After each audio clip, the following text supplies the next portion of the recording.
Thank God it's Friday. Welcome to the show. I am Murayo Afolabi Brown. As always, I have the ladies with me. Hello, Tokwe Makodige. How are you? Happy birthday! Happy birthday! Murayo, you're wonderful. We love you right back. How are you doing, Topsy Tops? I'm very good. Bright and yellow. Grateful to God. Yes. Another day, another year, new season. New opportunities, new frontiers. I'm really, I went to bed just listening to songs of gratitude, you know, just thanking God, woke up with the same mood. Grateful for life. God has really been faithful every year. What are your plans for today? She told us already. Truthfully, she said it does not include us. It's just, actually it's just work. I have a feeling that I'll do, me and my family, we'll just maybe in the evening, but I have a lot of work on my table today that I need to do for school. I need to knock off, but I will be having a very busy weekend, and I don't have any plan in terms of party. I'm not a party person, so You're not. I don't celebrate my parties, birthdays anyway. Maybe when I'm 40. Yeah, so count down to when I'm 40. 40 houses. Yes. Giving away. When I'm 40, then we'll do a ceremony. Yes. Yeah. But for now, I'm truly just grateful to God and enjoying all the love and attention I'm getting. And weight loss is showing in your face. Like, yeah. You look really 6 slim. kg down. I checked my weight yesterday. 6 kg? I'm telling you. I was like, oh, wow. Yeah. Oh, fantastic. Well done. We're on track. Your face looks really slimmer, and, you know. Yeah. I'm feeling myself too. That's good. Thank you. Enjoy it. Heidi, Mariam. I'm doing fine, amazing, well, apart from the headache I'm nursing from lack of sleep. Really? But I get today being your birthday. Happy birthday, Tokwe. I wish you the very best of this year and many years to come. Amen. Thank you. Hello, Obiajulu. Happy birthday to Tokwe. Yes, I saw the pictures yesterday and I was just taking my mind back to how I know she started from her journey, being a model to, you know, doing her makeup, being a guru in the makeup. She would do a lot of jobs back to back, and all of a sudden, okay, it's not makeup anymore. I found a new passion and the drive with which she uses to do her thing. I was just grateful. And in my meditation this morning, I just lifted you up. That God will keep shining His mercy. The universe will keep shining His mercy upon you. Whatever you lay your hands, you will prosper. You work hard. You deserve to play hard. So when you're saying you're not a party person, I'm just looking at you. I'm a flexing person. Yeah, soft life. Oh, but soft life. Not come chop. Happy birthday, darling. Let me pray for you. Yeah. Mommy Gio. Dr. Tokwe Makodige. Yes. So today, the Lord will lift you up, Amen. Bless you, guide you, make you rich, wealthy, and fulfilled, and He'll help you to be a blessing to your generation. Amen. Because they came in contact with you. Oh, Yes. amen. Happy birthday, darling. God bless you. Thank you. Thank you so much. I'm the banter for today. Yes. Amen. All right, so let's go on a quick break. When we return, we go through the front pages of the paper. Stay with us. We'll be right back.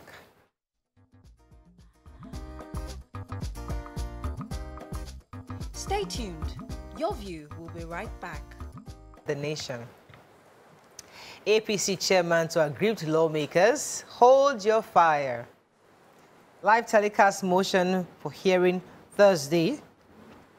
Wike Makinde others Sean Parley with Atiku PDP leaders. Free Kanu as parting gift, Ohaneze tells Buhari. President Tinubu others celebrate Fashion Roti at 97. 75,000 inmates feed with 22.4 billion naira annually, says federal government. Non-oil export proceeds to attract rebate, says CBN. Okay, which story are we starting with? Do I do the major headline? Go ahead. So aggrieved aspirants of the APC, those who are hoping to become Senate President, were responded to by the chairman, the APC chairman, Abdullahi Adamu, yesterday. He urged them to hold their fire. All of them were angry about the formula being proposed by the party. We promised them that the party leaders will take another look at the matter after consultation with the president-elect once he returns from his trip that he recently went on.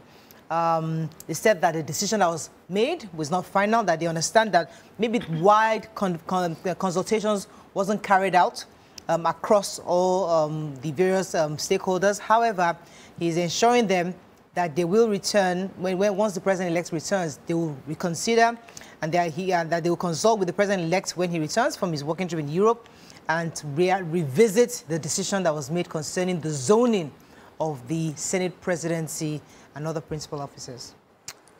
Okay. Okay, so Ohanes Ndigbo worldwide yesterday urged President Muhammadu Buhari to free the leader of the indigenous people of Biafra, IPOB, Nnamdi Kanu. The President General, Chief Emmanuel Iwuanyanwu, was urging the president, who he described as an Igbo son, and says he's an honorary Ohanese member and he should ensure that Nnamdi Kanu is released before May 29th as a gift to the Southeast.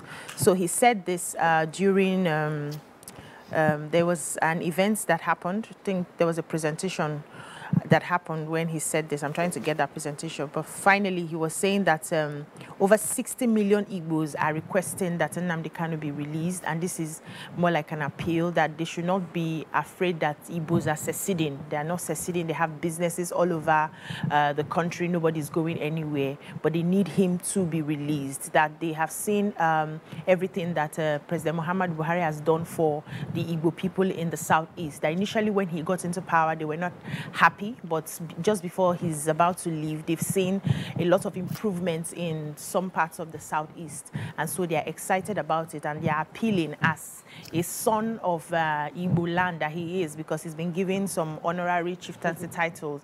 They're appealing to him that he should release Nnamdi Kanu as a gift to the Southeast.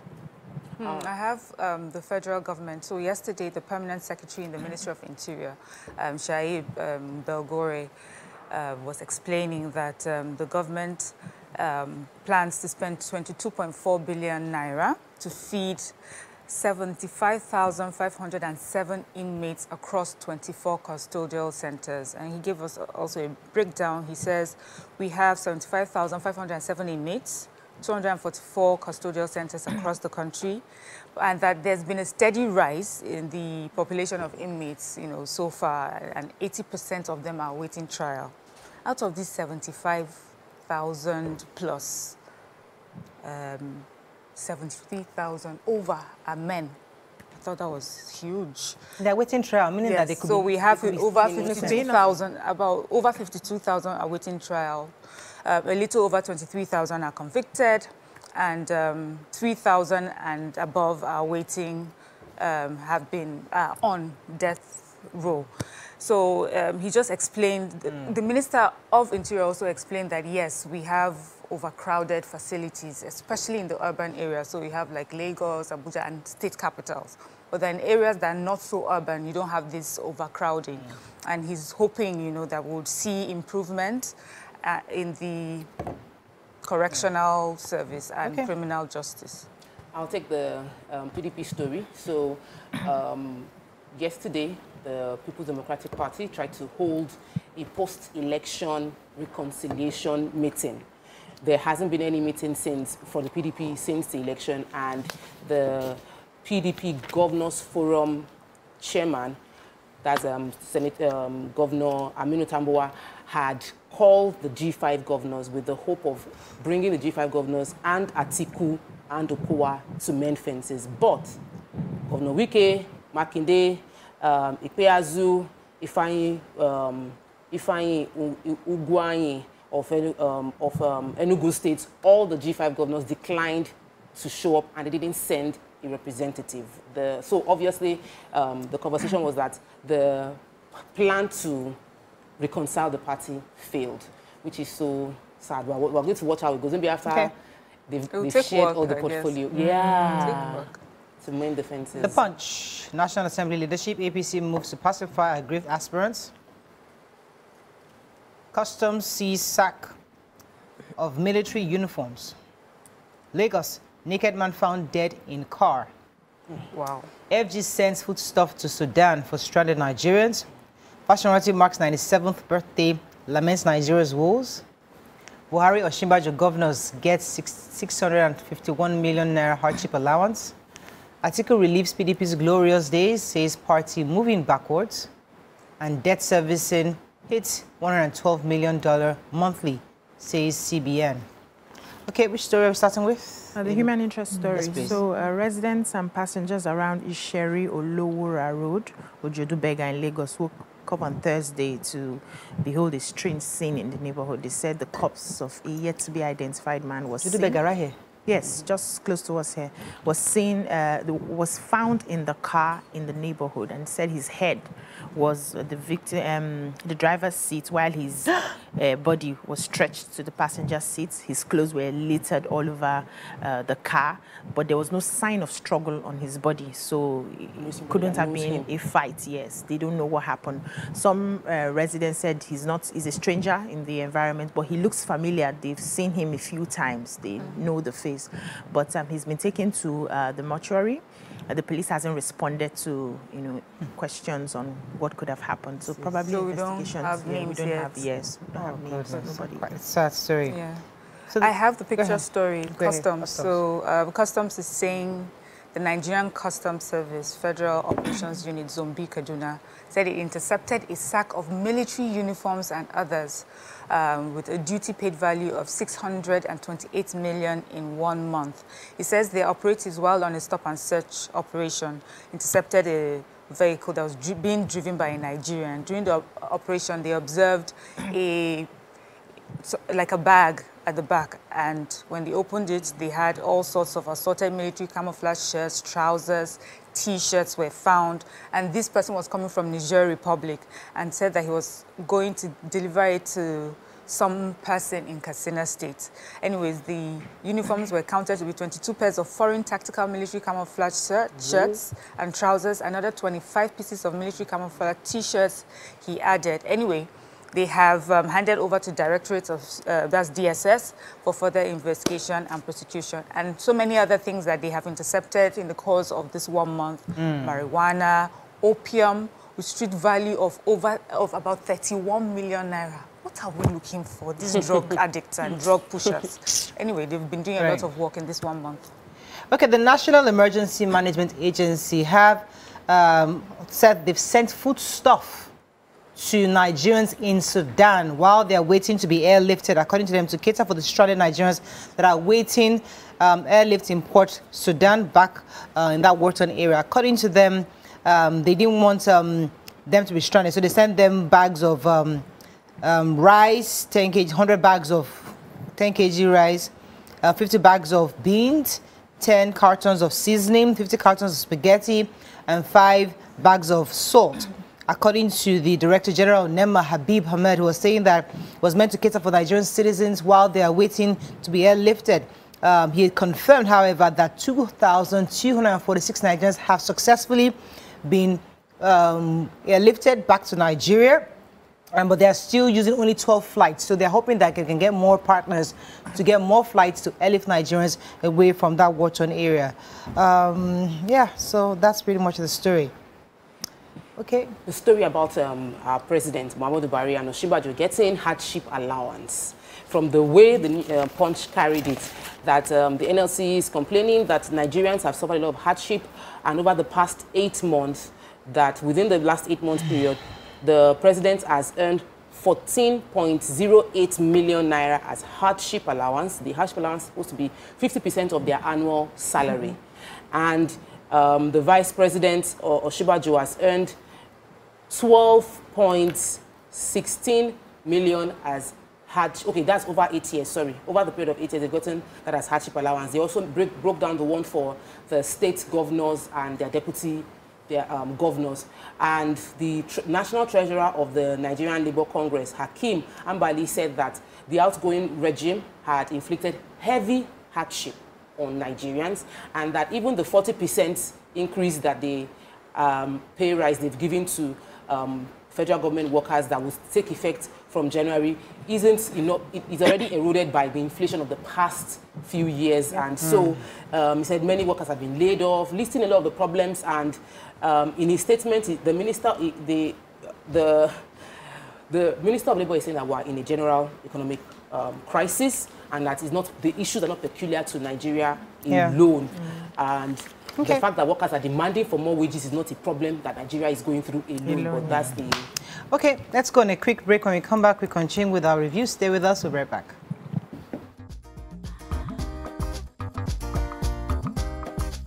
Stay tuned. Your View will be right back.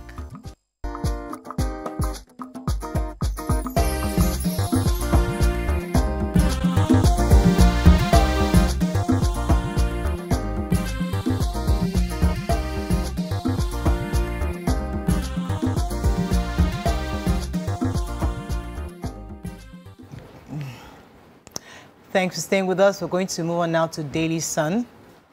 APC admits mistake in zoning of Senate presidency. Others. Tinubu INEC to reply article and will be over the request for live broadcast of tribunal's proceedings. Imo APC chieftain killed by gunmen. Osinbajo flags up Oguta Lake Orashi River dredging project in Imo with hope of economic boom. Court delivers judgment in federal government suits against ASU on May 30th. It's time for stock taking, actually. Atiku tells PDP governors. Court reinstates Ebonyi deputy speaker, 8 others lawmakers. Okay.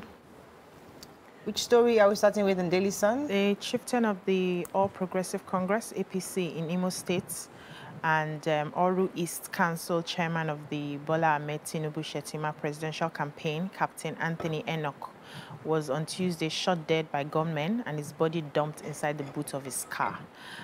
According to the story, they said he was attacked by gunmen while on his way back from Owerri after attending the party's stakeholder meeting at Omoma, the headquarters of Oru East Council. A source spoke to the papers and said that he was shot around Awomama Technical School while returning to Owerri from the APC stakeholders meeting held in Omoma. And it seems like it's been, a lot of them have been afraid to go for such meetings because they're always afraid that they will be attacked by hoodlums. And so this is, something that has become like one too many. And after shooting him, they just dumped his dead body in the boot of his vehicle.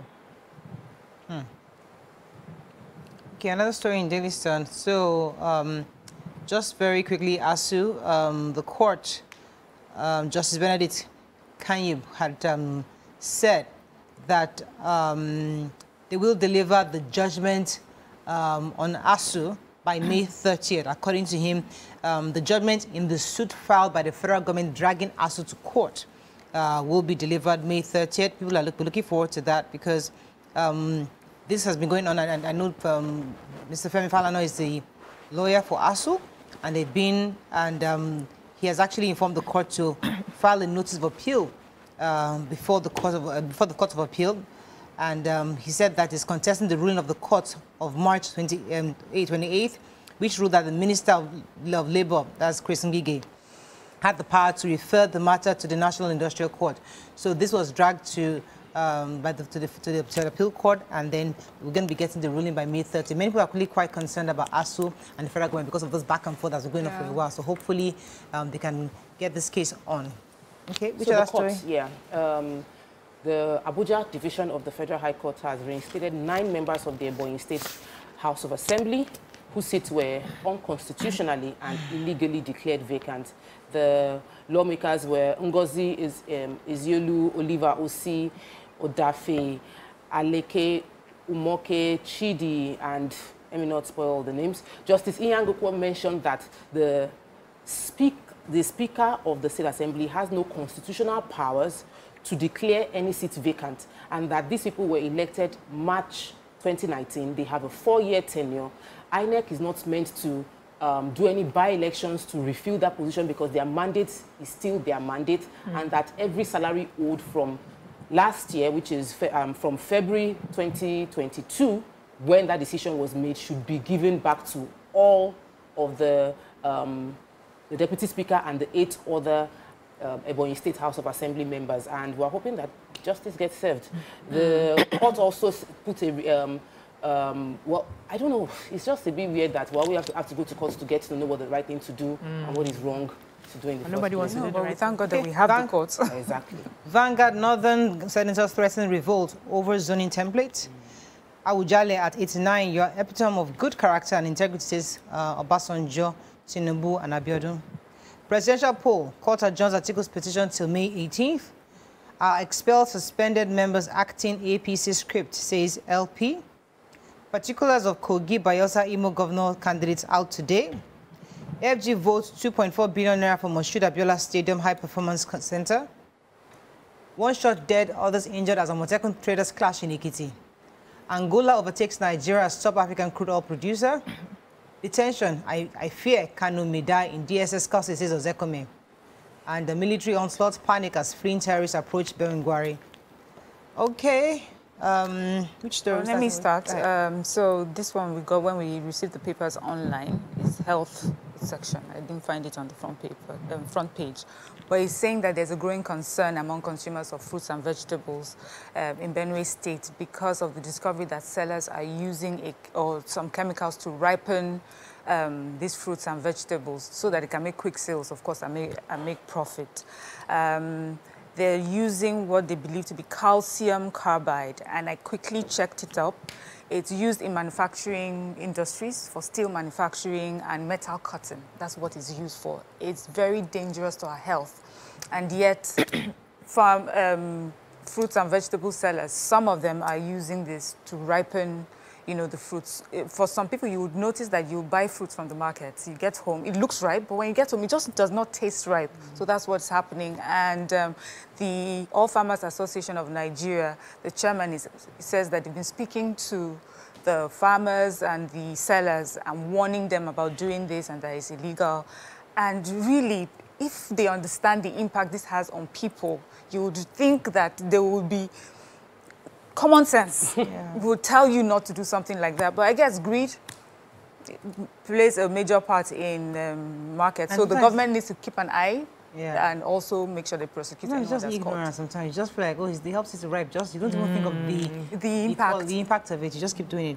So Angola, according to the monthly oil market report that is provided by OPEC, it's showing that Angola has surpassed Nigeria as emerged the topmost crude oil producer in Africa. According to this report, Nigeria's, if you recall, we used to be we should produce 1.2 million barrels per day. That was our own record. But according to this report, it has dropped below a million, about 999.999. We've dropped below a million, and because of that, Angola, who's producing about 1.1, have now surpassed Nigeria. I know that when Dangote return starts, hopefully we'll be able to surpass that again. But this is just an interim report by OPEC. Saying Angola has passed us their year-on-year output level dropped by 16% in April 2023 from 1.2 to less than 1 million barrels per day. And we'll see how apart from, because you know we have the theft that's going on in that industry as well. So I wanted to celebrate the president-elect is celebrating the Oba of my side of town, Awujale.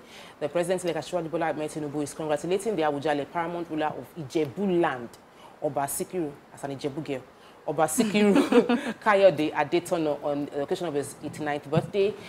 He recounted how the Oba supported progressive in the dark times when there was nothing on ground. He also applauded his ability to his courage, his candor, his principles, and his stand on national issues, how he takes care of the welfare of people, not just people of Ijebu-Ode, which is his core area, but also the entire Ijebu land. And he also applauded the fact that the Oba had refused to compromise himself for pecuniary gains, and a whole lot, like a really detailed statement with a picture of both of them together. I just want to celebrate the Awujale of Ijebuland on his birthday as well, which was 2 days ago. Happy boy day.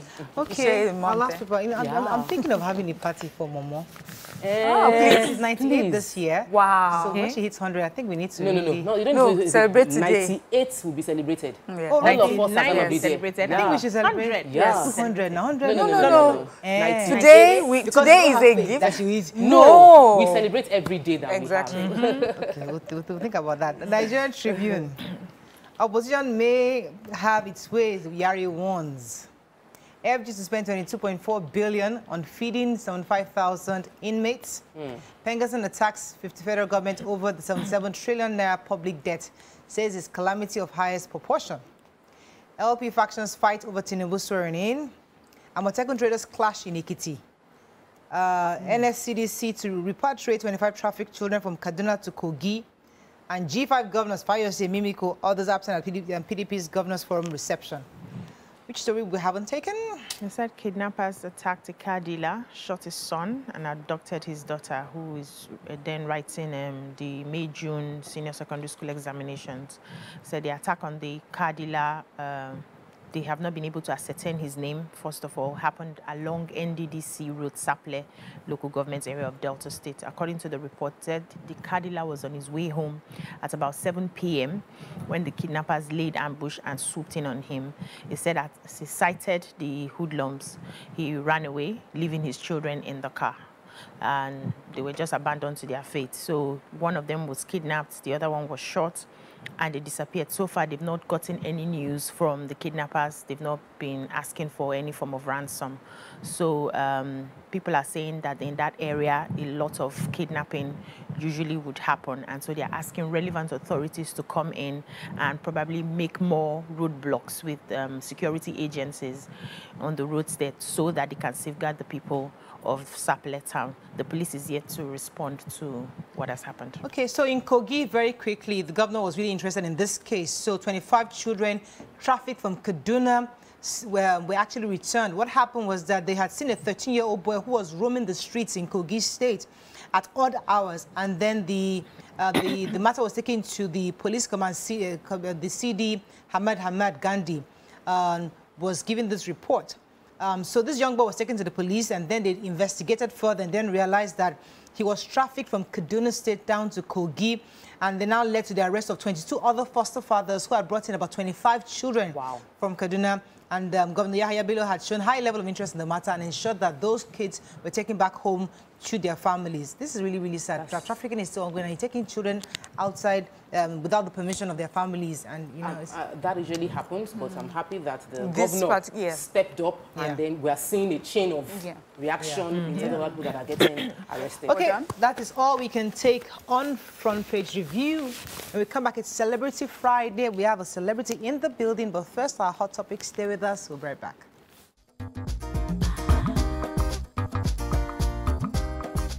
Stay tuned. Your View will be right back.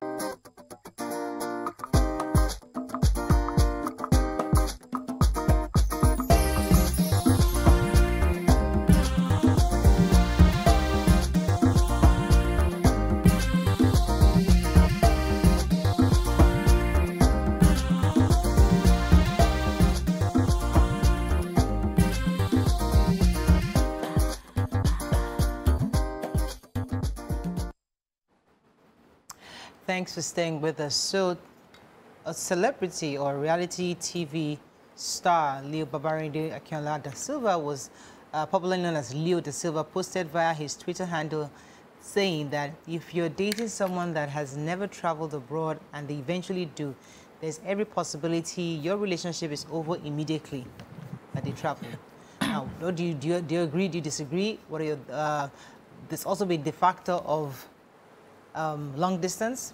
You know, that's a major issue. I have a few friends who have complained the fact that they're away from their spouse, you know, and when they eventually travel, they feel like they've become strangers. So maybe they were apart for 5 years while the other person is trying to settle down. Eventually, when they do move with them, there's a lot of culture change, there's a lot of adjustment that has to be done, and there are a lot of expectations. People find it difficult to reintegrate themselves or to reintegrate the love and their connection that they had when they were together, when they do finally come together abroad.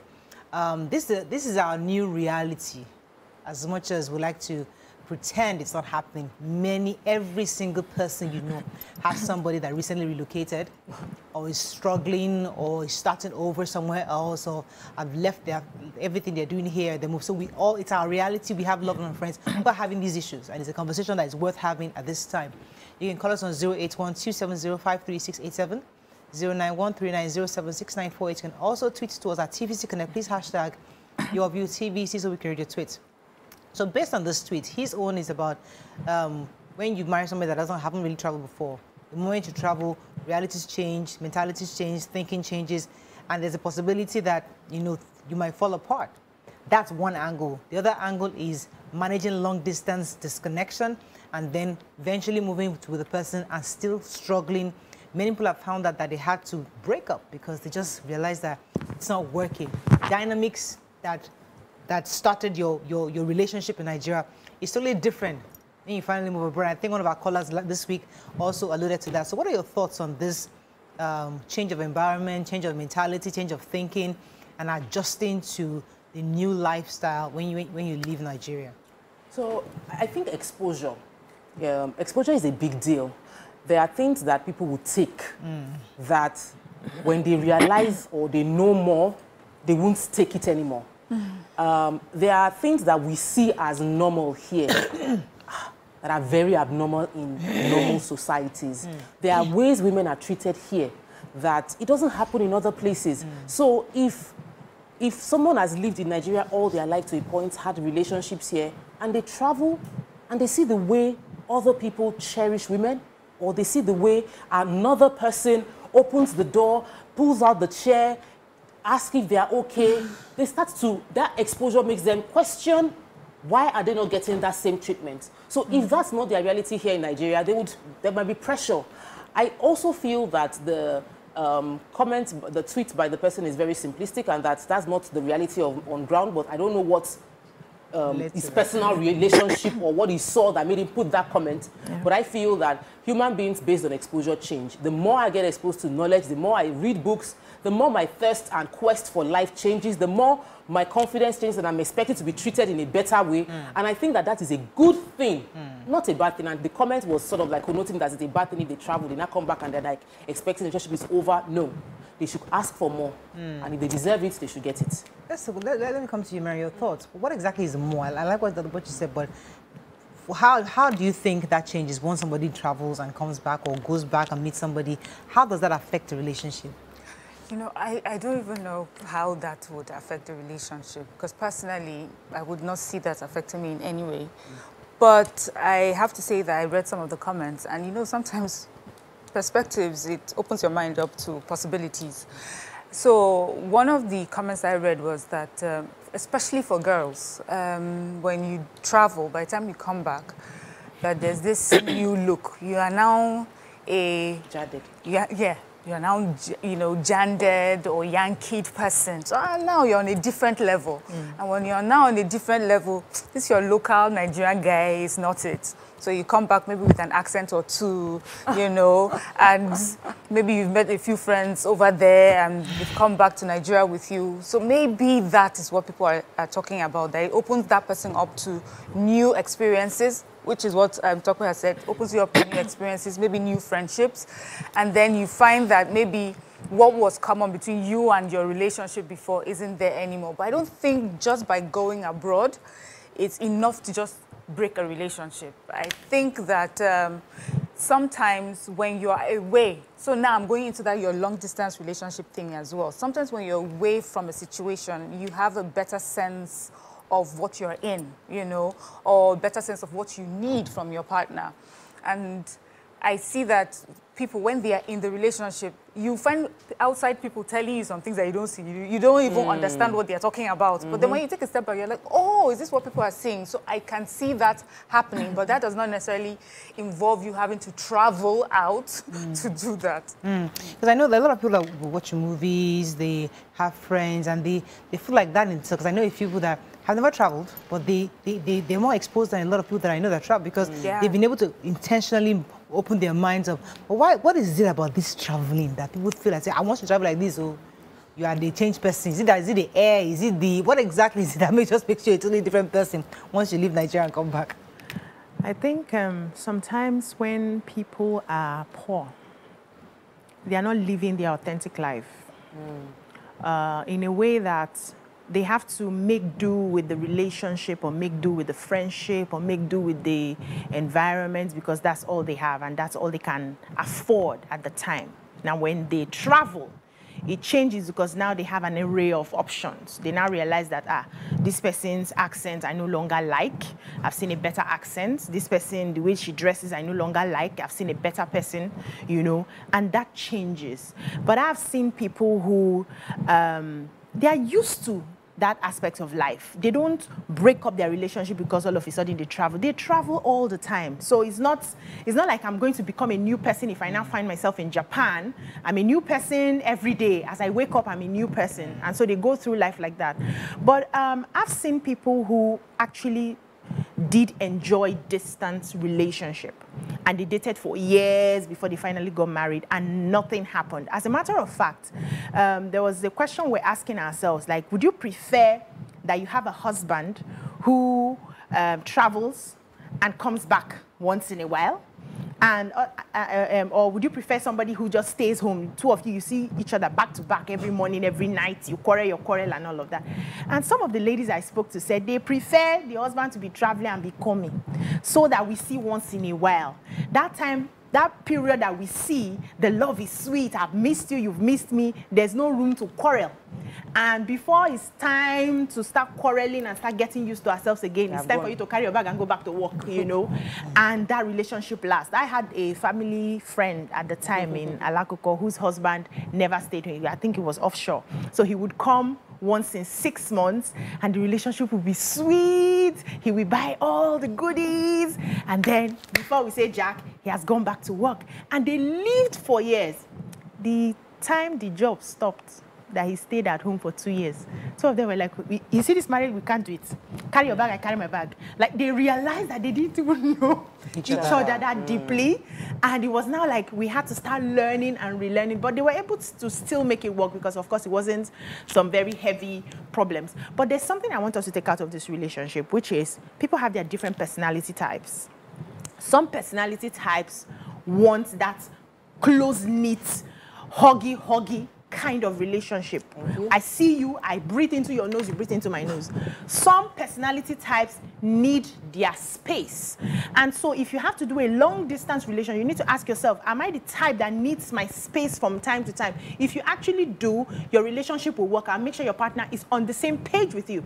But if you're not that type, there's no point holding on to a distant relationship before you realize that somebody else is dating somebody and, you know, we're just... Okay, so I'm going to go on a break. There's a dynamic I want us to add to this because I think it was a caller during the week that said something about somebody coming in from Nigeria. The man was in the UK. He traveled to Nigeria to bring in a bride who came in, and then the lady later found out that I am better than this, you know, and they were having that fiction. They ended up parting ways, but these are some of the realities many of our people are facing at this time with this new JAPA dynamic. We need to really discuss it and unpack it properly. Stay with us, we'll be right back.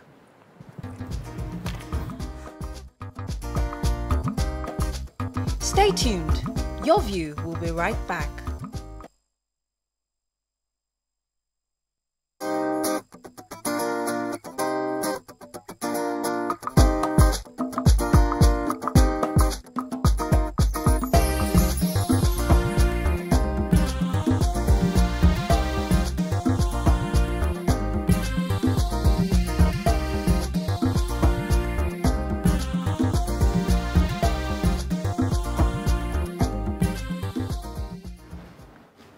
Thanks for staying with us. So we're expanding this conversation, especially because of those who have jackpot.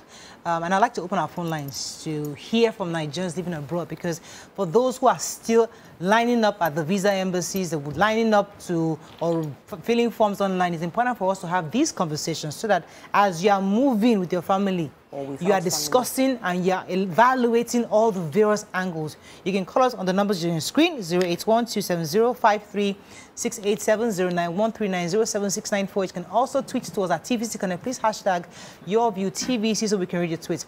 We've heard stories of maybe when the woman comes over to the US or something, they go into nursing. I mean, there was a story where the woman demanded everything to bring her abroad, and then he made her study nursing, and nurses make a lot of money.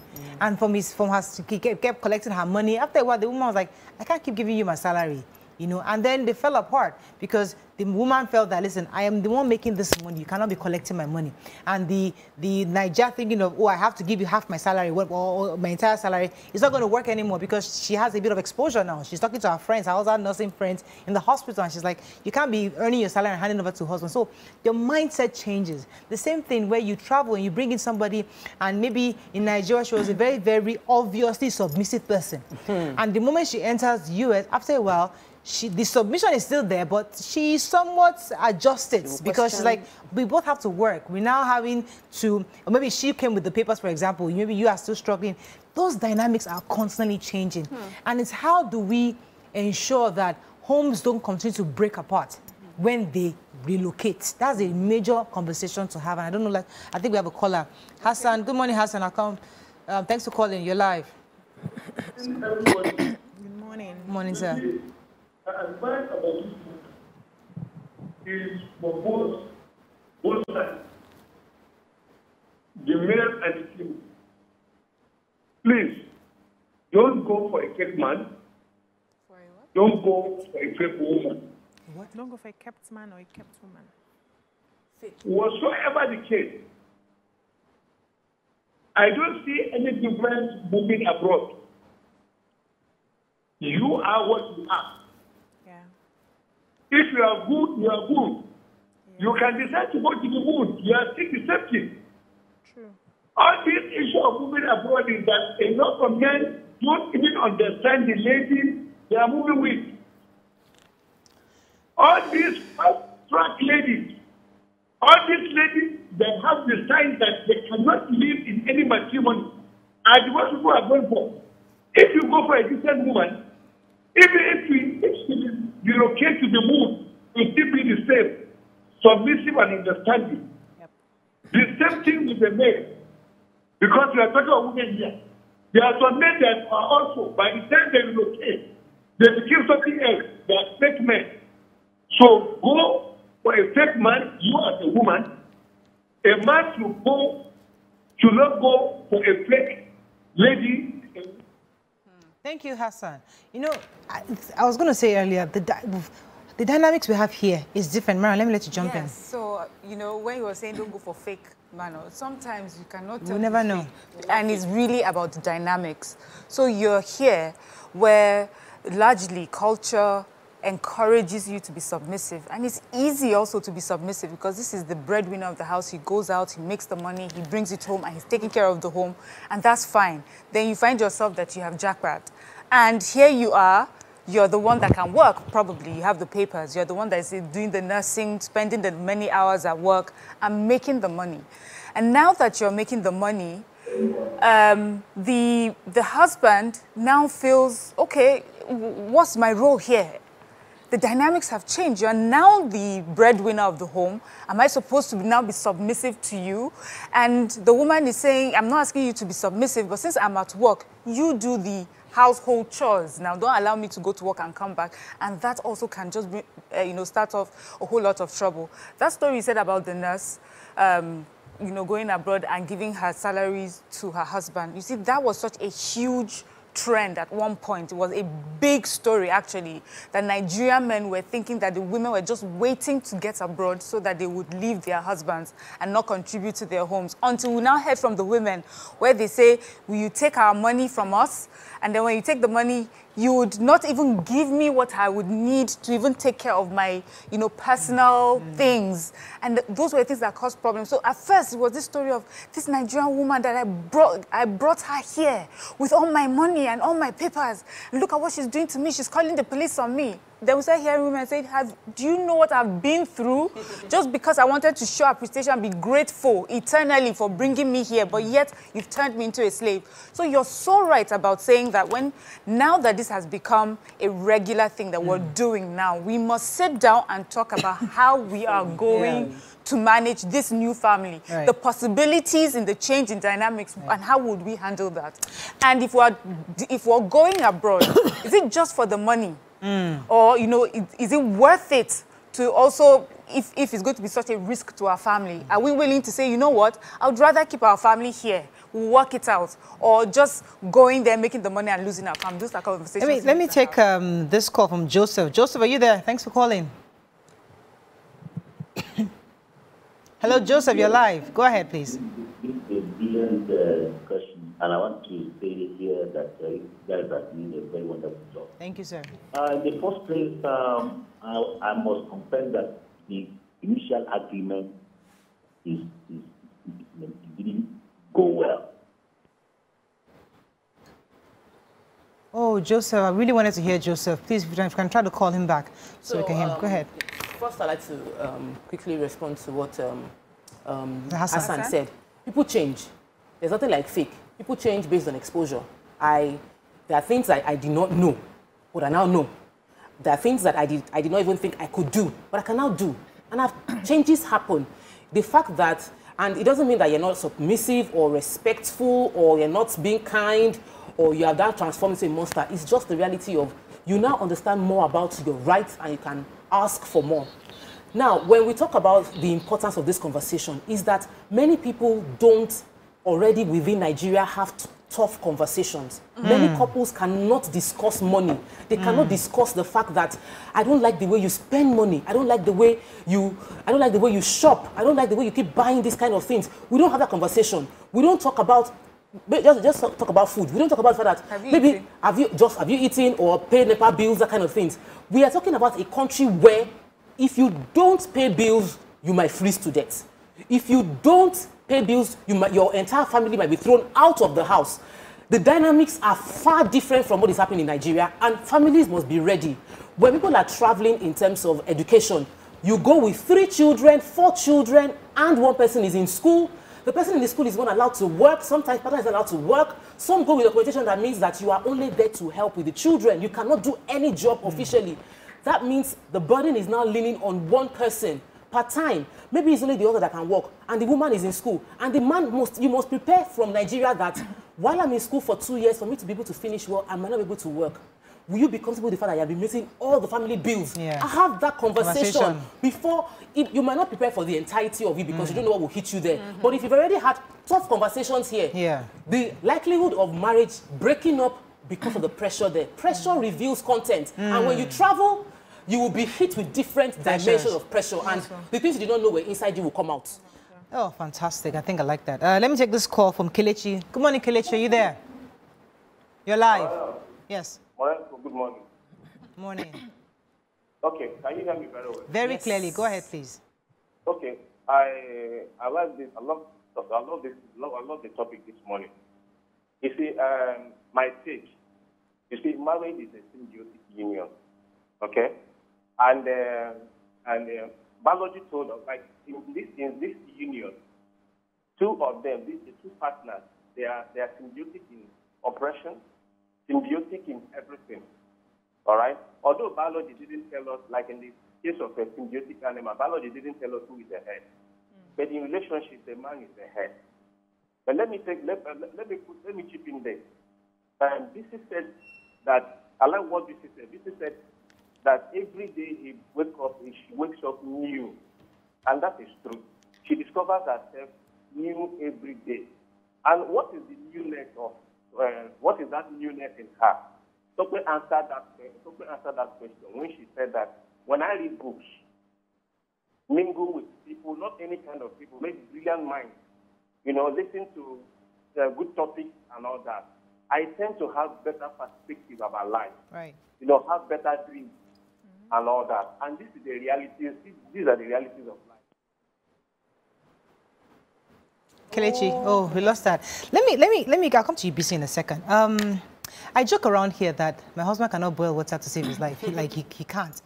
I've never seen my husband actually go to the kitchen and turn on the gas to do anything because he would never do it. And last year, my in-laws came around from the US, and I saw my brother-in-law bathing for the toddler, powdering her up, dressing her up, and I just kept looking at him like, hey, Brown can never. Brown is not that kind of person, and he has never done it. He has never pretended to be changing diapers or even find out where they are brushing their teeth. He doesn't care. And I'm thinking to myself, if both of us decide to JAPA, How would he survive? You know, sometimes when Brown is insisting that, we're not going anywhere, don't JAPA, and I'm thinking to myself, it's because you know you can't survive. Because if I want to insist on, okay, Morel, we are going to Canada, we're going to, and I insist on that, I know Brown would not survive, because the idea that he wakes up and he has to worry about, they didn't sweep the floor, the children's breakfast, who's going to pack the lunches, going to, he can't. So the dynamics in Nigeria, and there are lots of men. So there are lots of men like that. So the dynamics in Nigeria is that, okay, if you can't do it, we can hire somebody to handle that, so that your breakfast is so there. When this our family now move to the US, different ball game. Who's going to be doing that? So these are the realities of my own dynamics, personal dynamics. These are JAPA things. Let us think about it twice. And a lot of Africans are there. So what I see is you travel with an African mentality and you refuse to adjust to the times and seasons when you find yourself there. And that is a problem. So you go here as an African man who has been catered to by his wife and probably the house helps. And instead of you to pick up yourself, you know that you can no longer afford to have a house help. To pick up yourself and assist, you want to sit down there and act as I am the man of the house. When that woman wisens up, especially in that place, when they start mingling, they know that the laws are available to them, you now have a problem where African men are saying, once you bring a Nigerian woman here, they change, they become toxic, they become that. Did you adjust to the times that you saw yourself? Then also, I want men who pick up their wives from Nigeria to abroad to get them to study, to ask themselves deep within, what is the intention? Why am I carrying this woman to the US to study to become a nurse? Am I going to have a slave and master relationship? Because we know that when we train our children in school, we do not expect them to give us their pay packets. So you must ask yourself, what is the intention behind this? Do I want somebody to come here to be working for me? Or do I want us to empower ourselves? That means you would have an opportunity to also work yourself. You have the capacity to go and study to become a nurse. There are male nurses, so it's not like it's only women that are supposed to be nurses. So if he's becoming a nurse, I'm becoming a nurse, or I take my time, go to school, you do the nursing, another person does the work, we change. You must spell out how you want it to run. And there's something I learned recently. You must share the money before the money comes. In relationships, in marriages, we must begin to share this money before the money finally lands. So how do we contribute to the household? Are you bringing 50? Are you bringing 70?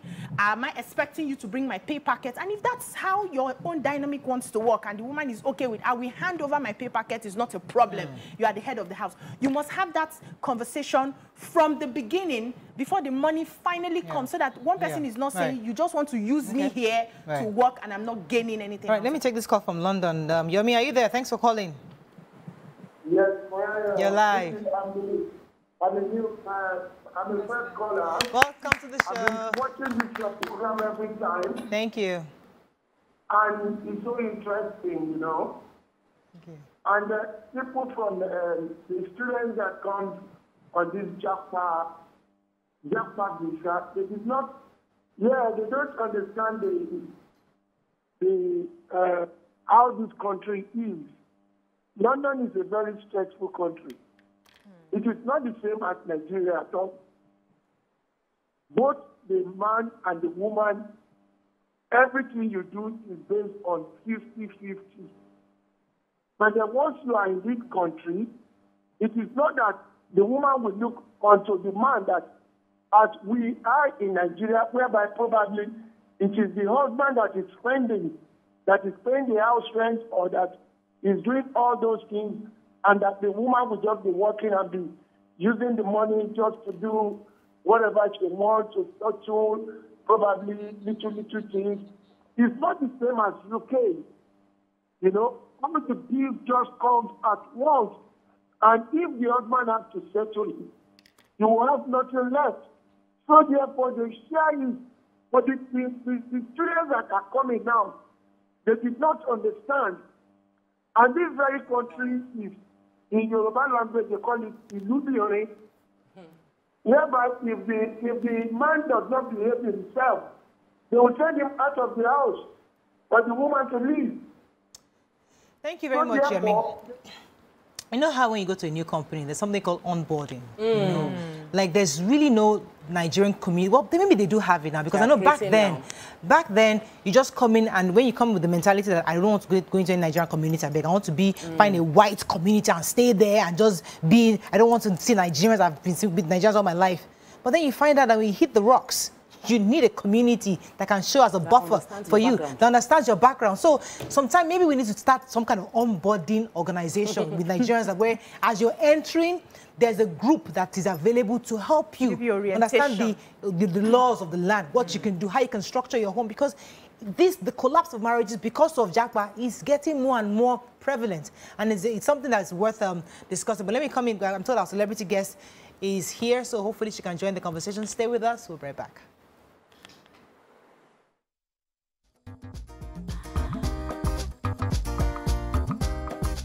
Stay tuned. Your View will be right back.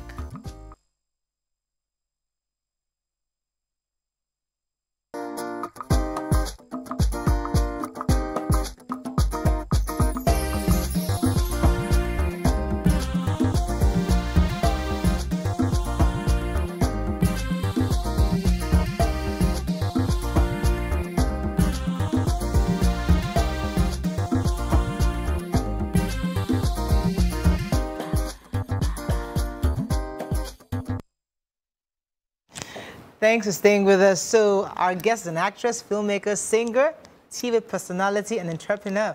She's a multiple award-winning actress who is well known for acting in Yoruba indigenous women. Welcome with us, Dayo Amusa in the building. Yo, yo, yo. How you doing? I'm fine, thank you. I love you. You look really nice. Thank you. This morning. All right, so we'll be discussing about your movie a bit later. But before you came, we were just discussing this JAPA dynamics and the fact that when people live in Nigeria and they decide to go abroad, we've seen a lot of homes break up recently, especially because many of them are finding it difficult to adjust to the new system. It's men who have a certain way of doing things in Nigeria, travel abroad, and they have been faced with the fact that their wives might have become the breadwinner because they are nurses and they're making more money, and you are there trying to just make ends meet here and there. What stories have you heard? Do you know any relationship that we can learn from where people who have traveled abroad are struggling to stay together? Well, first and foremost, I would say that distance is not something so good for any relationship or marriage to start with. And of course, just like you said earlier, a lot of Nigerians are, trying to JAPA, they're trying to relocate, and all based on the situation of things around them, basically. But for me, I think the issue of couples living separately is not a good idea, to be candid. Because first and foremost, they kind of have this problem based on trust issue. The fact that you don't really know what the other person is doing out there, and then the whole thing now results to you having to communicate via mobile phone or via text message, which I think, in a way, it's not so good for couples. Let's talk about that for a second, because we discussed earlier about people when they actually move. But those who are having to have a structure of long distance, how is that happening? I mean, I know somebody who recently was telling me that, Mariah, it's been tough raising their children when the spouse, sometimes the wife goes ahead, sometimes the husband goes ahead, and then you're forced to have to raise the child alone. And then the child is used to seeing daddy via FaceTime. And that's all they see. And he's raising his children via FaceTime. He's reprimanding his children via FaceTime. The kids are like, yeah, whatever. But how do we learn from that? Is that a new world we must accept? Because the truth is that new things are happening these days, and people are adjusting. Okay. Yeah. Go ahead, Mariam. Okay, so long distance marriages and relationships, I really have to commend those people who have done it for many years. I can understand a couple of years, 3 years maybe, I have to go to school or something. But when it's till eternity, I don't know how it's still a marriage. I'm sorry. I don't know how it's truly working. And you know how it is that sometimes the spouse that's away isn't able to come as often. So maybe you find that the spouse hasn't come back in 5 to 8 or 10 years. And I'm like, really? So how? There are so many things that happen in marriage. There are many. Faithful. Yes, that's what I'm going there. There are many things that happen in marriages that we don't discuss here, but we know happens at night. What is happening? What are you telling the woman at home? And is she trusting that you're doing the same? I know that we'll say that society is more forgiving of men when they step out, but very harsh on women. And yet that's a human being that you have left behind, and she has needs as well. So I don't think it's a good idea. I don't know why people have to take that step. But some people have, you know, weathered the storm. They've done 10 years, and then eventually the person has acquired the wealth that they were hoping to go and acquire, or a better life, and then they're able to bring them in. But we have also heard that because of that long time period away from each other, it's like relearning this person all over again, knowing and understanding this person. You left when we were in our late 20s. Now we're in our 40s or heading to our 50s, and I'm meeting you again, and there's so many things I've had to adjust the way I've lived my life, my lifestyle, that's so different, that did not include you being physically there all the time. And now I have to, you know, marry and compromise. Many people don't even make it after they've even come in together because they realize they're two different people. And they've lived their life separately for too long. So I think when you get into the marriage with the mindset of we are a team, and together we can face the world, some things are easier for you to handle. It doesn't mean the challenges won't come or it won't be there, but the mindset of we are going to go through this together also helps you to become flexible per time, flexible per the challenges that come your way. Sometimes we think people just choose to have a distant relationship, but it could be a job. You could be married to a soldier who has to go to war, and he's away, and you see him once in 2 years, once in 3 years, but that's the job, that's his calling. There's nothing you can do about it. You would have to stay, make it work. In FaceTime, you can correct your children, and you enforce it back home. After he's dropped the instructions for them, you follow through back home. You just have to find a way to hold each other up. When this one is not here, I am here. When I got married, I'm a lovey-dovey, touchy-touchy, together kind of person. But then the job and traffic in Lagos had to make us separate for over 8 years. But we had to find a way. Sometimes, some weekends that I expect that he will be coming back home, he's not able to make it. The first few years, my little baby could not recognize him as the father of the house. We had to just make do. So when I'm feeling the gap, I feel it to the best of my ability because I understand that this just had to happen till we now came back together again. And when we came back together, like what Miriam said is very right. You have to relearn again. I had to start getting used to the fact that, okay, the man is now around. The person that will check the generator has now come. Let me relax so that he can do his job. Is too long? Because some people will say, oh, 2 years, 2 years. Some will say 10 years. I did 8 years. So you did 8 years. That was every weekend, every no, other weekend. not all the time. But at least he was in Nigeria. It is also for... So you will, sorry, darling, you will explain it after it's in Nigeria, after it's in... Even if he was abroad, would I have left him? No. I am there to make it work, and we find a way. Let's jump in. But it is understandable if you understand and then you both have an agreement on what needs to be done. Yeah, it's understandable. But the truth of the matter is, distance is not something that, you know, that one should even probably think of infusing in marriages. No, I disagree. Because, okay, now, let's look at it from this angle. From the emotional aspects, okay? Everybody have this need of closure, the connection, communication. The way you communicate via mobile phone, you cannot relate it with the way you communicate physically. We are having an argument. The way we deal with it when it's face-to-face, you cannot compare it with when you have to go over, you know, talk it over FaceTime or WhatsApp. Like, you're so right. Yes. Let me pause you for a second because there's something you said triggered something in my mind. But let me quickly take this call. Good morning. Are you there? I think I have Mayra from Abuja. You're live. Good morning, Moraga. Good morning. Good morning. I'm really enjoying your program. Thank you, madam. Well done. The issue of a couple staying apart is a very difficult one. I don't support it because I've gone through it for some years now, and it has been a very difficult one. How many years, Mayro? Yeah, getting to 10 years now. 10 years? Yes. Is Nigeria, where does he live? Nigeria or abroad? Nigeria here. Oh. And then I have children to raise alone without the father not always being around. So it's been a very difficult one. And just like your guest speaker is saying, there are some things that you can say physically that may be more understandable than talking through the phone. Yeah, true. And then having children that keep asking, where's our daddy? And then you are the one to plan your foodies, activities here, activities there. Everything is on your head. It's a very difficult task, training children. Thank you, Mayro. You see, I was going to come to the burden of choosing between my emotional need and a broken home.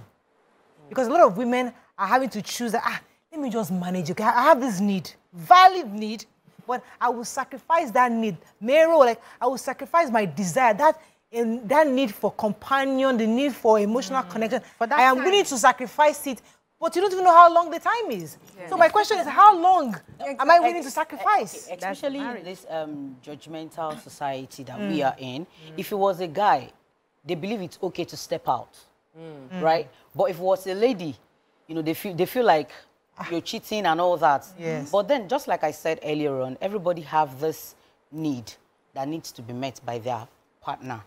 So in such cases, okay, you said you had to manage through for 8 years. Okay, probably maybe you're lucky to be able to handle it. There are a lot of women out there that find themselves in this kind of situation that they can't even last 1-2 years. Body is different. The way we respond, even to our sexual needs, is totally different. So in that case, I appreciate you for saying it the way it is, because we tend to believe that, oh, women, you know, we have this conversation sometimes behind the scene here with some of the production people, and they're like, no, women are wired differently. I say, so really? No, like, so women don't have the bodies are angels. When everywhere they go to, the body just shuts down. Let's be realistic. And BC, you mentioned it earlier. You said different people have their own love language. They have their personalities. They have their what connects them. If you are one of those that can do well with separation, good for you. But you, as a partner, you must have that conversation, and you must be your eyes must be open to the fact that you might be married to someone who cannot survive it. Don't be blind, or don't be ignorant. Don't form like, oh, she will do well, but you know your wife. You know your wife that is always touching you every 2 days. You now want her to go to stay in the UK for 1 year, and you know each other. You already know. Okay, or someone that is so used to this. Okay, you said you initially at the early stage of your marriage. Not early stage, till now. No, that touchy thing. Till now. Yeah. Okay, so when you get used to that fact that, okay, I have to cuddle someone before going to bed. Okay, the thing is about adjusting. Let me pause you. I want to hear your thoughts, but let me take this call. Hold it for a minute. Hello, are you there? Good morning. Good morning. Thanks for calling. Yeah, Morayo, good morning. I just want to say something that the first call mentioned. Yeah. The first call, that is Hazard. He makes it. Living abroad is very sweet and very nice. Yeah, I have been traveling frequently for past 15 years now. And I find out that if you're moving with your family to abroad, you need to adjust some packaging. Yeah. Like, is I'm not bringing from myself the way my mother trained me. I can change pampers, I can wash my wife's clothes, I can do anything at home. These are not bringing the way I'm training myself and the way my mother put me through. And secondly, for past 8 or 7 years now, my mind is telling me or regretting why I didn't live in abroad. Let me shock you. There is no security in Nigeria and Africa at large. Moreover, you wake up one morning, you and Tope and Obe, you find out that the station has gone down. All things that you keep there has gone down. So I tell everybody there that living abroad it's a good thing that you can be able to do for yourself. Thank you very much. Thank you, Carlo. So he's been doing it for 18 years and he's been meaning to go back and forth. So I had a question I wanted to ask you people. So don't get me wrong. It's not like I'm advocating for long-distance relationship. But the point is, we don't plan for some of these things. It can happen to you in that marriage. Do you pack up the marriage because I cannot stay without being touched for 2 years or 3 years? Or you would look at the long-term goal, which is we had come together and agreed to have a family, to raise these children. If anything happens and somebody has to step out, I will fill in the gap and we hold that space till the person comes back. That's what I'm trying to say. Me, I love to be with you 24 hours, right? But I know that it can happen in a situation, except of course you don't want success, except of course you don't want to grow in your business, except you just want to be in that small cocoon. And if that's okay with you and your partner, that's fine. But if you want to grow, things will happen. Even if you don't want to grow, challenges can come that one person is taking away from you. What do? You pack up the marriage, you enter another one. 2 years again, something happens. You pack up that one, enter another one. The reason we have some of these things available to us that we can use to help ourselves when somebody is not there to help us is to keep us there. Go and learn how to use it and help yourself. So those things. I mentioned hugging pillow. I don't want to call the other ones. It can help you for the time technology. Yeah, for the time being. See, all right, let me come to go ahead there. Something. Okay, then. Okay, what I'm trying to say is that, like I said, I do not disagree with the fact that maybe circumstances can come up or change that could warrant you having, you know, that distance. But I'm actually looking at the effects of that on the kids, on the husband, and on the family in general. Yeah, we absolutely. I mean, there are different ways. Now, let me come to you. You have comments on social media too? Not yet. Yeah, so I was going to say that, of course, life happens, and you make preparations or you make adjustments for life. And like I said earlier, I said sometimes you can even take when you have a conversation, you can say, okay, 2 to 3 years, you know, I'm going abroad, I need to go and study, I just got a job, I need to go there and settle down. But when it's in perpetuity, when there's no end date or end plan, whether we like it or not, there are negative implications of being away from your family and your spouse for a protracted period, and you're not even visiting at all. There's a difference between someone who's away and comes home twice a year. There's a difference between the one that comes home once every 5 years. There's the difference between that one and the one that hasn't shown up in 15 years. Sure. There's a difference between the one who's away but is constantly in touch, and one who's away and you hardly ever hear from him. You have to call the neighbors and the neighbors and the neighbors before they get him, and you say, oh, I'm so busy. And so the emotional needs of those categories of people will be different. Sure. And it's not saying that we should encourage, we should give up. We're saying when you make these decisions for your family and about your family, at what cost? Are you putting that, are you looking at that as well? Sometimes you will ask, the cost of me being away for so long, and then it might negatively impact my family. Is it worth it? Or do I look for this better, this growth, this development, this wealth, this riches? Can we now figure a way how we can do it locally, all together, you know, abroad, whether if we start even much smaller than if I had gone alone? So these are the things you have to discuss. And of course, you know your personalities and what you can take and what you cannot take. Fantastic. Let me take this caller. Good morning. Are you there? Yeah, please, go ahead. I think I want to say something here. I think what you guys, what ladies are saying, I think is an interesting one. Then when you talk about me, myself, I love traveling. It's a bit muffled, but go ahead.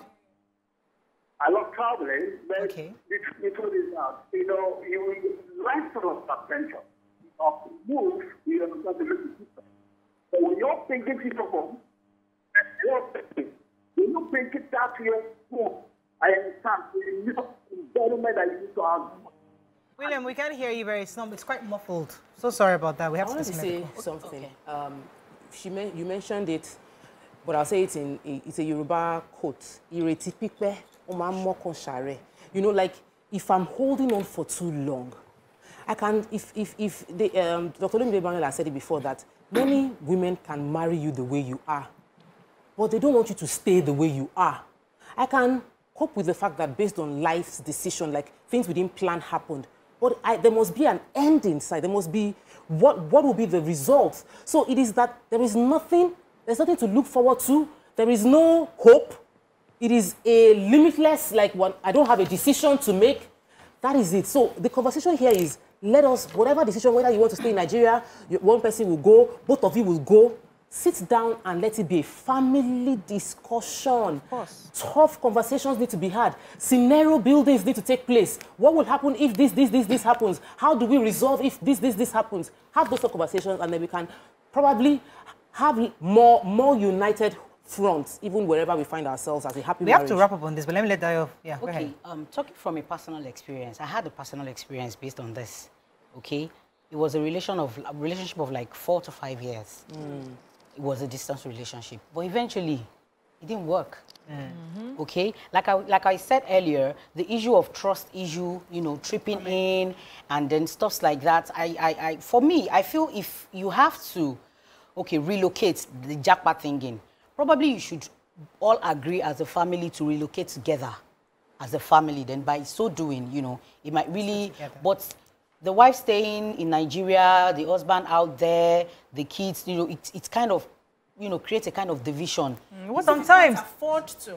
Sometimes together at the same time. But you know, even in the cases of whereby you maybe one could, in my own case, then I could travel. Okay. So I more like I travel like every 3 months, just because he can come in. But I can go anywhere.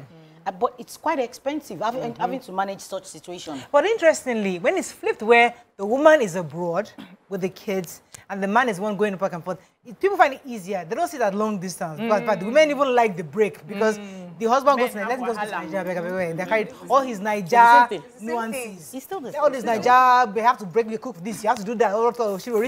Let him carry himself to Nigeria, beg. You know why that one is even more dangerous, because what I hear is that because Nigeria is a more accepting culture of men can have extra wives. So if we are there in the UK hearing all sorts of this and complaining, you will not get much sympathy from those at home. They'll be like, hey, he's a man. But if it was abroad, you hear people likely to say, look for money and go and join him there. But if it's the other way around, they'll be like, just let's be. So we have to wrap up on this, because I know I have to go to your interview, but I think we've discussed 2 scenarios. One, you take your family abroad, the dynamics have changed, both of you are having difficulty adjusting. And to resolve that, we're still hoping that Nigerians have more onboarding structures, where when families come to Canada, to Australia, to Nigeria, to America, there's some kind of a system that helps them to understand the new environment they're in, how they can restructure their homes so that everybody's happy. That's really critical for people to go in. Then for those who are having to have long distance, there's got to be an end in sight. There's going to be a start. Okay, I mean, Mariam mentioned that in Nigeria, 3 years abandonment there's a 3-year law. That once you've been abandoned for 3 years, you can actually leave. But these are conversations we have, like, how long is too long? Can I do 4 years, 5 years? Can we plan 10 years, or just in case things fall apart? After 10 years, can I go my own way? You know, there's got to be that conversation where it is clear, you know, on what the plans are. So some people like Mero, I don't have to just keep waiting. Her own husband is even in Nigeria. I don't know how that's working. Maybe your wife is in one state, you have to work in another state. It's difficult. I don't know how that happens. I have tweets. Solomon. You're all living with him now. Did you go to the place? Which Solomon?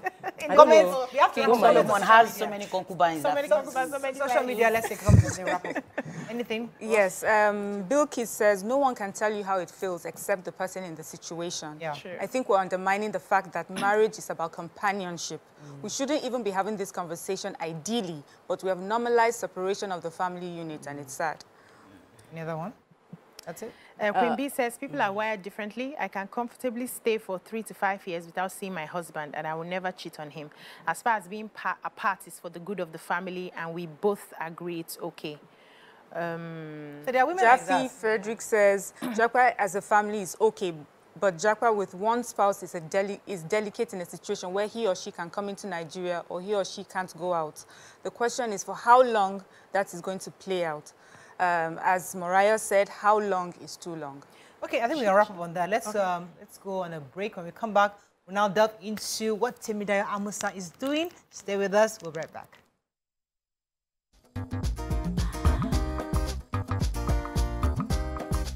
Stay tuned. Your View will be right back. Celebrity guest in the building, Dayo Amusa. How you doing? Fine, thank you. Good to have you. So we know you have a new movie coming out. Tell us about it and what you've been working on. Okay, that's Omoniyo. Omoniyo, yes. Yeah, which means children are as precious as coral beds. Yes, it's so sweet. it's a story that has to do with a young girl who was being molested by her stepfather, and it's a girl child story featuring myself, Shegwarinze, Bimbo Akitola, Abibo, and someone. Yeah, you got the big names. Yeah. So is this something to do, is this a story that already exists maybe in Yoruba folklore, or is this something you just created on your own? Because I love the title. It wasn't my creation. The story was based on situations that are happening around. Okay. Like I said, it has to do with a prince who molested a 13-year-old stepdaughter. Okay. And then the mother, in her own case, feels like, probably because she has tried 2 marriages before the prince, she feels like, oh, this is my last bus stop to receive by joy. You know, you can't come here and start telling me prince is doing this, prince is doing that. And then for parents, mothers, guardians who kind of don't have this listening here when it comes to their kids, be it the boy or the girl, because in both cases they get molested. Yes. You know, it's not just the girl out there. So for parents, some parents, they don't even have that patience to even listen to their kids when they want to approach them. You know, they'll be like, oh, when I get back later in the evening, we'll talk about it. And when so it's a Yoruba movie? Yes, it is. Nice. So what is the lesson for parents here? Because I understand, I know on this table we've tried to talk about parents who would see an abuse happening, especially mothers, and cover it up because they don't want to break their home. What is that lesson you want society to learn from this? The major lesson I want both parents and guardians to learn from this is that at any point in time your kids try to approach you for whatever, at least give that listening here. You never can tell, you know, what he or she is trying to put out to you or the risk at which he or she is facing, and then she feels like, you know, you need to create a kind of atmosphere, you know, whereby your kids are free and confident enough to reach out to you and communicate with you over anything and everything. I love movies that are just, because we tend to just like doing comedy, everybody should just laugh and, you know, or I see those kind of things. We're not going to do those kind of things. But I love the fact that you're doing a movie that deals with a societal challenge, you know, giving a platform to have tough conversations. But putting together a movie in Nigeria is not child's play, I know. And I'd like to share, you've been in the industry for a long time. What are the challenges that you feel by now you should have outgrown? That you feel that this thing, that you should have left in, as an industry, that you should have left behind when it comes to making movies, producing movies? First, okay, now, we have a whole lot of good producers out there putting out great contents.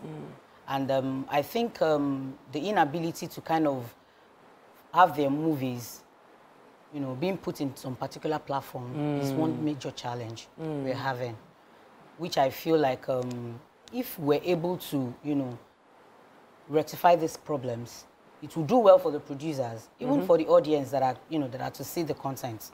So I feel that is a major challenge for us. The platform. So this movie is on cinemas or on YouTube? Yeah, it was in cinemas. This movie I shot a few years ago. It was in cinemas. Then I had to, you know, chill for a while, trying to put it up on some certain platform.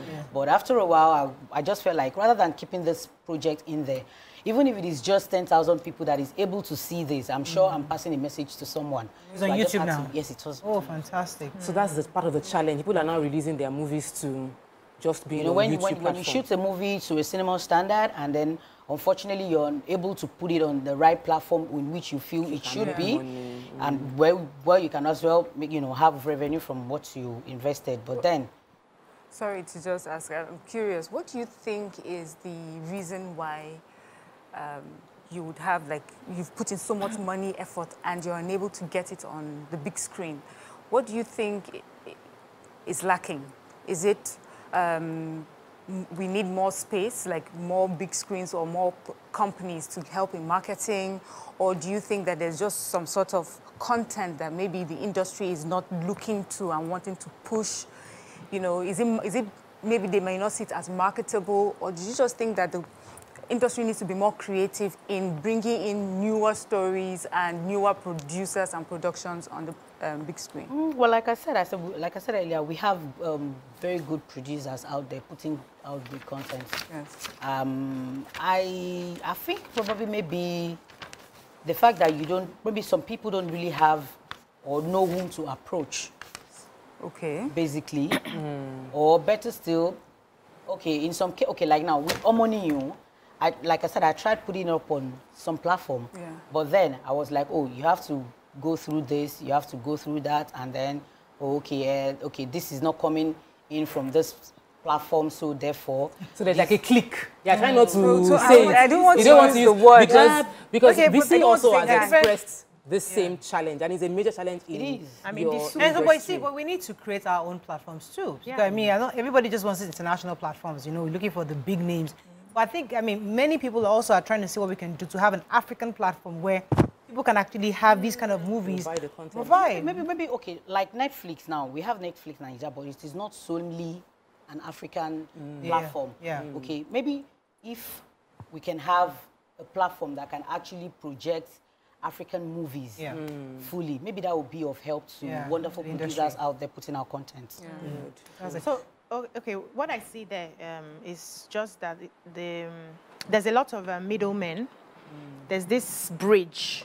So some of these big platforms don't want to liaise directly with the producers. You have to go through an agency to be able to move your movies. And the agencies will now pick from the people that they feel they know without giving you that's why I said, because like, I go on platforms like, I don't want to mention their names, and I see some movies and I'm like, how did this get here? Over this. Yes. The decoders. So it's a huge problem that I think, like she just rightly mentioned, we need to start building or creating our own platform. Exactly. But the creating platform is not beans now.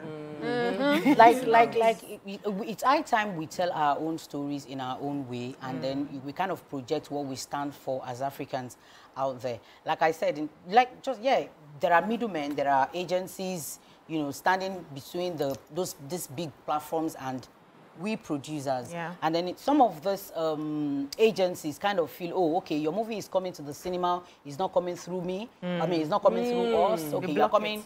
They might not really block it. They might just see it as something they don't really want to pay so much attention to because it's not coming from their own platform. Let's talk about it's not an agreement. Let's talk about using actors. How are you getting your actors? You know, many people are looking to the older guys, those who have been there, the veterans, you know, they're bringing them back into a lot of the movies. Do you feel comfortable going back to using the veterans, or are you one of those who are looking to get new, fresh actors into the screens? Well, usually over the years, I'm one person that when I'm doing a movie, I try as much as possible to make use of one upcoming artist. Like, I just give you that platform. Is a must. I must find a fresh face. But then I don't rule out the fact that of bringing in back our old veterans. Of course, your script will definitely determine the kind of cast you want to infuse into your movies. And if someone who has been on the screen for like 30 years is who fits in, definitely I would approach him.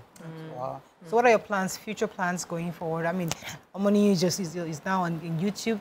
Are you still going to be producing? Do you plan to produce English movies, Pidgin? Are you still going to stick to Yoruba?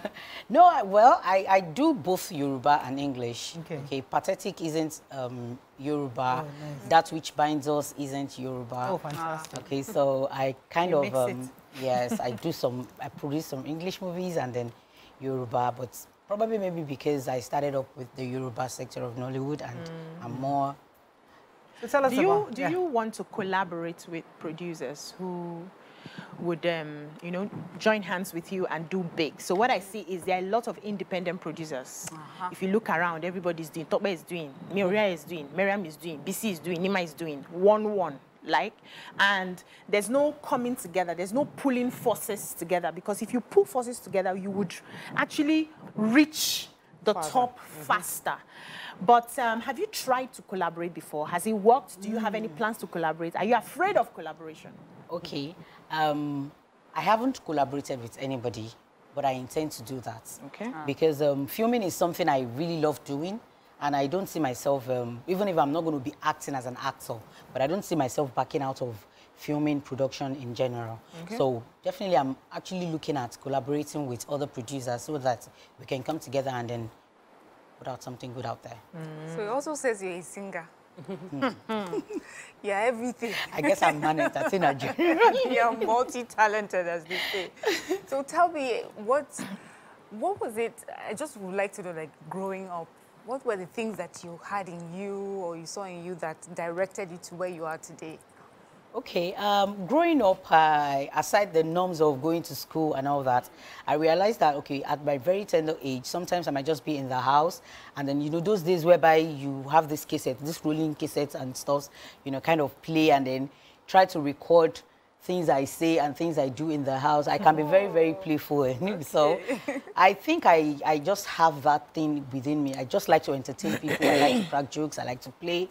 And then growing up, I feel like, oh, even when I wanted to, like, from my secondary school days, when I were like, oh, you have to choose between science, art, and commercial, you know, my mom were like, science, Nikushi. Everybody science. Let's talk about your twin sister, you know. Twin? Yeah, I was told that you have a twin sister. Unless you don't have a twin sister. Please tell us you don't have a twin sister. I don't have a twin sister. Imagine that. I thought online that Amusa has a twin sister. No. Imagine, rumors are flying around. I guess, okay, I think I saw a particular picture that was photoshopped, myself and someone. Imagine. It was photoshopped, but I'm not twin sister. Imagine that. I wanted to ask you about I have not asked her normal question. That's because I was going to do twin sister first, but the other question. I want to ask you about skits. You know, we're in a new world now, where anybody can, with a phone, be acting and making a lot of money on in the social media space. Are you interested in going into exploring that option as a way to generate revenue as an influencer? Yeah, I could. As a matter of fact, there is this character I'm building up on. We're going on location in like 3 weeks' time. You know, it's a local Ijebu lady. Okay, which I'm trying to build up the accent. I mean, build that character basically for more series and all. Okay, channel. That's good. That's your good. question, your epic question. Question. I wish like to have a relationship. The husband. Who is the one? What's going on? He's one. Is he abroad or is he in Nigeria? Well, I might be a public figure, but I'm one person that kind of keep my private life private. We have to know that already. So I just like it. Don't tell us your name. Don't tell us the name. Just tell us, is there one? There? Or is not there? Oh, definitely there will be one. Me, I can't afford not to be. Oh, it's not. I don't like it. There has to be somebody servicing this matter. Someone has to be them. Like, I like that connection, the relation. So, do you like them tall or short or middle height? I like fine guys. I thought you just say I like them having money. No. The thing is, I have to be connected. Like, there has to be connection. Even if you have the money, of course you have money. Now, when you see me like this, people, they struggle for street, like as a young girl. And then you now be like, oh, you want to have, of course, you should be able to take care of your immediate needs. Yeah, short, handsome people. Let me ask the question again. Is it tall, middle height, or is it short? An average guy is okay. Average height. Ah, you like them puffy or pot belly? No, you never know now. You can like a guy that have plenty of money. Pot belly shows money. Moremi knows someone. Maybe that's why she's asking. But he cares for you well. Obviously, you're glowing. Does he care for you well? He does. Yeah, fantastic. I'm so happy. I'm just happy that I want to make sure that our Dayo Amusa is well taken care of. Because Nigerian men these days don't know how to service women properly. Don't say that. They're not servicing. Some men, we've talked about this on this show. Nigerian men, many of them do not. Most of Nigerian men are not romantic. Yes, they are servicing. They just training them. They are not. Yes. But you have to hold him very, very well. Hold him tight. It's just romantic. He's good. He's good. He's romantic. He's supportive. What can I see? The smile on your face. Well, I'm happy for you. We love him already. So I'm happy for you. Thank you. Just it's always good to have a companion. It doesn't have to be marriage all the time, but it's good to have a good relationship, mature relationship with somebody. We'd love it to end in marriage. I'm happy that you're happy. What's your YouTube channel so that if you want to watch the... Dayo Amusa TV. Dayo Amusa TV. Oh, fantastic. Congratulations again. Take a look. When is your birthday? July 20. Counts down. So, on gosh, you do something. Come. Why not? I'm too much. I'm not really someone that throws birthday parties and all, but then... You have to learn to be throwing. All right, that's all we can take on today's show. Today is Tokwe's birthday. Hopefully, she'll be doing something little today. Tops. Have a lovely, enjoyable day. Have a great weekend, everybody. We'll see you Monday. Bye for now. Bye-bye.